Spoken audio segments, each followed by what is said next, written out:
Alright guys, I'm really excited to share with you these etuHome serving or charcuterie boards.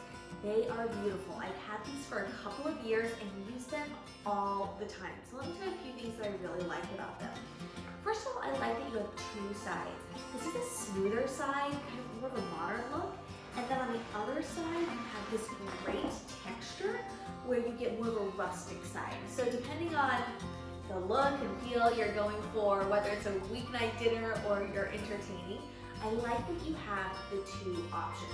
Also, it's not that heavy, so it's really easy to maneuver around, but quality is so good and they look so good. So these boards are covered in a plant-based wax and mineral oil, and that protects them so they're really easy to wipe down, but you never want to put a board like this in the dishwasher. I want to show you how I put together a really simple board. This is the rectangular board, and I've had both the rectangular and the circle board for about 3 years now, and they both still look fantastic with pretty consistent use.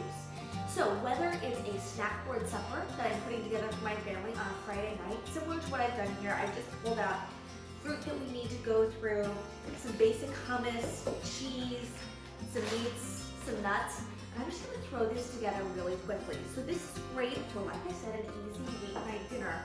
Or it's also great if you're entertaining or you're hosting and you're wanting something to look really nice as people arrive, and if you're wanting people to be able to snack on something, this is really great. So I usually just take a bowl or two or a small plate and set up some sort of dip, or, I mean, it depends on what it is. I've also done a pasta board with my family where we have different bowls of pasta sauces and different types of pastas, and it's kind of like a serve yourself. It's really fun. My kids love it.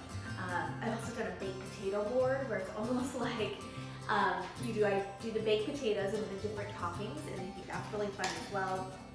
But it's nice. It doesn't take any particular skill. You literally just want to kind of, in a balanced way, lay out your different ingredients, and I kind of do it all centered around whatever that main dip or sauce is.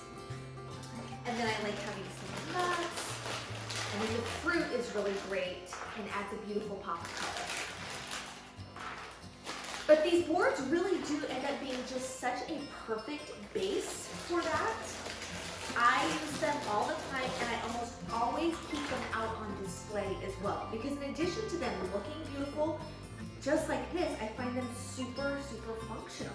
For things like this, when I want to pull something together quickly, the fact that it's always leaning up against my backsplash, because I think it is so beautiful on its own, makes it really easy to pull down and use. So these are great, not only for your own kitchen, but if you're looking to gift something to a food lover or someone who likes to entertain, this is a really fantastic idea because they're so versatile in that sense. There you go. Look how easy that was. It's just really simple. Pulled it together in less than a minute or two. Basically, from what I had on hand in my refrigerator, these boards are wonderful. Definitely a favorite of mine this year, and I'm sure I have many more years of cooking fun with them.